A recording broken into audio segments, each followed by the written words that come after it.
আসসালামু আলাইকুম, welcome back to my channel. প্রতিদিনের মতো নতুন আরেকটি মজাদার রেসিপি নিয়ে চলে আসলাম। আজকে আমি তোমাদেরকে রাজকীয় একটা রেসিপি বানিয়ে দেখাবো। সেটা হচ্ছে বাঁধাকপি, ডিম আর আলু দিয়ে অসম্ভব মজাদার একটা রেসিপি বানিয়ে দেখাবো। সেটা সকালবেলা ব্রেকফাস্টে রুটি, পরোটা অথবা গরম ভাতের সঙ্গে কিন্তু খুব একেবারে জমে যাবে। তো সেটা কিভাবে, সেটা আজকে তোমাদের সঙ্গে শেয়ার করব।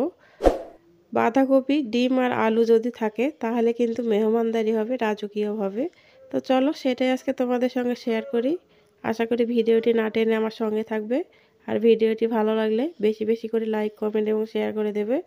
তো দেখো, সেই রাজকীয় রান্না করার জন্য আমি এখানে 7টা ডিম নিয়েছি। তো এগুলো আগে থেকে সেদ্ধ করে রেখেছি। আর নিয়েছি মাঝারি সাইজের 5-6টা আলু, সেগুলোও আমি সিদ্ধ করে নিয়েছি আগে থেকেই।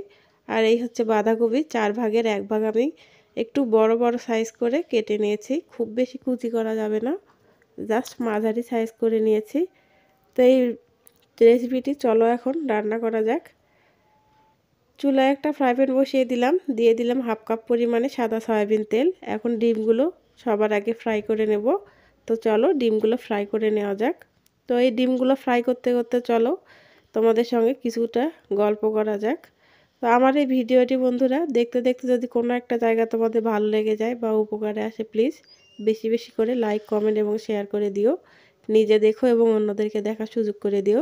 তোমাদের সুন্দর সুন্দর কমেন্ট আমার পরবর্তী ভিডিও দেওয়ার জন্য অনেক অনেক উৎসাহ জাগায়। তাই আমি রিকোয়েস্ট করছি, ভিডিওটি ভালো লাগলে সুন্দর একটা কমেন্ট করে দিও। দেখো, সবগুলো ডিম আমি দিয়ে দিয়েছি। এগুলো এখন খুব সুন্দরভাবে ফ্রাই করে নেব।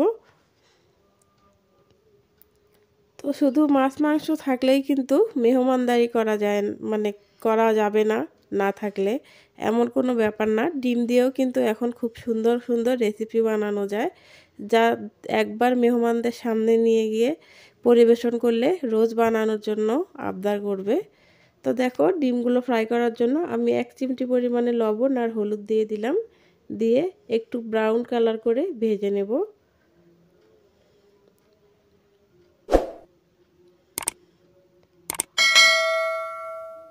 শীতের শেষে এসে যখন বাঁধাকপি আর খেতে ভালো লাগে না, তখন আমরা নানা রকম রেসিপি বানিয়ে থাকি। এই রেসিপি আমি ছোটোবেলায় আমার মায়ের হাতে অনেক খেয়েছি, সেইটাই আজকে আমি তোমাদের সঙ্গে শেয়ার করলাম। আমার খুব পছন্দের একটা খাবার এই ডিম, বাঁধাকপি আর আলুর। আপনারাও একবার বাসায় ট্রাই করবেন, আশা করি ভালো লাগবে। সকালবেলা রুটি, পরোটা অথবা গরম ভাত, লাঞ্চেও তোমরা খেতে পারো, আবার ডিনারেও কিন্তু এটা অসম্ভব ভালো লাগে। তাই আমি রিকোয়েস্ট করছি, আমার কথায় না, তোমরা একবার বাসায় রান্না করে খাওয়ার পর কমেন্ট করে জানাবে তোমাদের কেমন লাগলো এই ভিডিওটি। তো দেখো, ওই তেলে আমি রান্না কমপ্লিট করব। ওটাতে দিয়ে দিলাম একটা তেজপাতা, 2টা সাদা এলাচ আর 1 চা চামচ পরিমাণে গোটা জিরে, দিয়ে একটুখানি নেড়ে চেড়ে দিয়ে দিলাম একটা মাঝারি সাইজের পেঁয়াজ কুচি। তো এই পেঁয়াজ কুচিগুলো এবং এই মশলাগুলো একটুখানি ফ্রাই করে নেব। এখন এই পর্যায়ে দিয়ে দিচ্ছি আমি 4টা কাঁচামরিচ ফালি করে নিয়েছিলাম, সেগুলো দিয়ে দিলাম।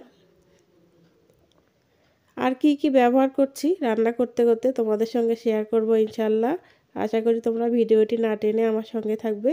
আর ভিডিওটি ভালো লাগলে অবশ্যই চ্যানেলটি সাবস্ক্রাইব করে দিবে, পাশে থাকা বেল আইকনটি প্রেস করে দিও, তাহলে আমি নতুন কোনো ভিডিও দেওয়ার সঙ্গে সঙ্গে পৌঁছে যাবে নোটিফিকেশন। তারপর দিয়ে দিলাম স্বাদ মতো লবণ, আর দিয়ে দিচ্ছি পরিমাণ মতো হলুদ। তোমরা স্বাদ বুঝে এবং পরিমাণটা বুঝে দিও। তারপরেও যারা নতুন রাঁধুনি তাদের জন্য বলছি, আমি এখানে 1.5 চা চামচের মতো লবণ ব্যবহার করেছি, কারণ যখন আমি ডিমটা ফ্রাই করেছিলাম তখন কিন্তু একটুখানি লবণ দেওয়াতে এখন আমি 1 চা চামচ দিয়ে দিলাম। আর হলুদ দিয়ে দিয়েছি 1/2 চা চামচ, সেটা হলুদের কালারের উপর ডিপেন্ড করে দিতে হয়। এখন এই পর্যায়ে আমি দিয়ে দিচ্ছি বাঁধাকপিগুলো। তোমরা চাইলে আগে থেকেই বাঁধাকপিগুলো কিন্তু একটু ভাপ দিয়ে নিতে পারো, তো আমি কাঁচাই দিচ্ছি, সেই জন্য আগে থেকে এই বাঁধাকপিটাই দিলাম। আর যদি তোমরা সিদ্ধ করে নাও তাহলে কিন্তু আলুটা কষিয়ে নেওয়ার পর বাঁধাকপিটা দিতে পারবে। তাই আমি যেভাবে রান্না করি সেটাই তোমাদের সঙ্গে শেয়ার করলাম।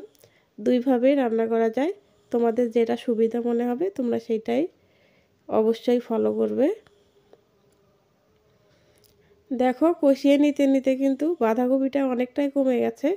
এখন এই পর্যায়ে দেখো আমি দিয়ে দিলাম 2টা টমেটো। আর দেখো বাঁধাকপি থেকে কিন্তু অনেকটাই পানি বেরিয়ে গেছে।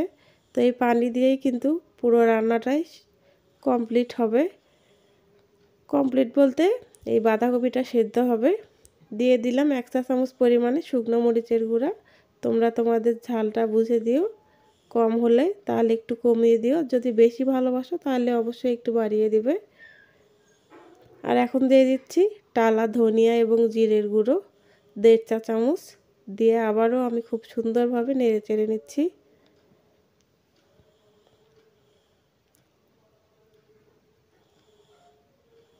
দেখো অনেকটা কিন্তু পানি বেরিয়ে গেছে, এখনও একটু একটু পানি আছে। এই পর্যায়ে আমি দিয়ে দিচ্ছি ম্যাশ করে রাখা আলুগুলো।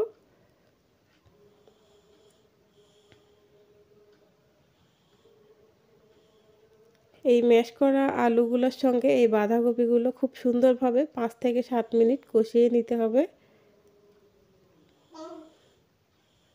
যারা ফেসবুক থেকে আমার এই ভিডিওটি দেখছো, যদি ভিডিওটি ভালো লাগে প্লিজ পেজটিতে একটা ফলো দিয়ে রাখবে। আর এইরকম আরও সুন্দর সুন্দর কমেন্ট পেতে হলে অবশ্যই আমার চ্যানেল থেকে একবার ঘুরে এসো। আমার ডিসক্রিপশন বক্সে চ্যানেলের লিঙ্ক এবং ফেসবুকের পেজের লিঙ্ক দেওয়া আছে, তোমরা চাইলে একবার ঘুরে আসতে পারো। আশা করি তোমাদের ভালো লাগবে, সব রকমের ভিডিওই পেয়ে যাবে ওখানে। জাস্ট একটা ক্লিক করে দেবে, চলে যাবে আমার চ্যানেলে এবং আমার পেজে। আলুগুলো কষিয়ে নেওয়ার জন্য আমি এখানে 1/2 কাপের মতো পানি ব্যবহার করছি, তাহলে আলু আর বাঁধাকপিটা খুব সুন্দরভাবে অ্যাডজাস্ট হয়ে যাবে।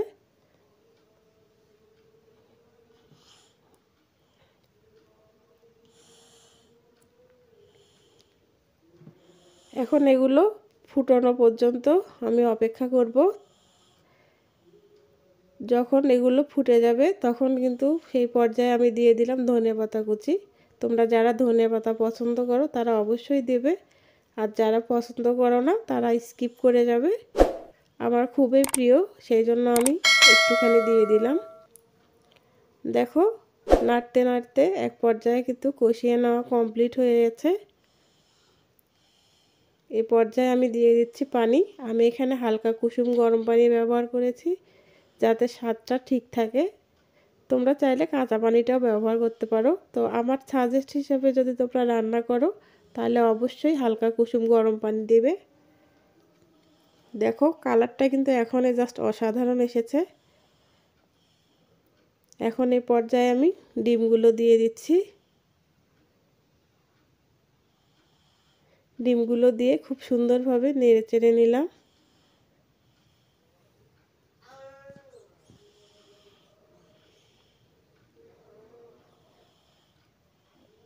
এখন আমি 2 থেকে 3 মিনিট জাল করে নামিয়ে পরিবেশন করে তোমাদের সামনে নিয়ে আসছি।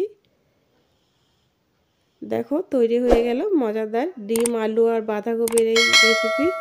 কেমন লাগলো কমেন্ট করতে কিন্তু ভুলবে না। যদি ভালো লাগে লাইক কমেন্ট এবং শেয়ার করে দিও। নিজে দেখো এবং অন্যদেরকে দেখার সুযোগ করে দিও।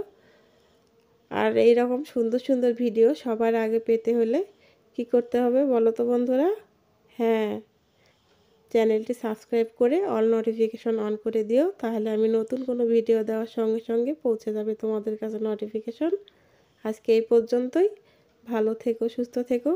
দেখা হবে নতুন আরেকটি ভিডিওতে। আসসালামু আলাইকুম।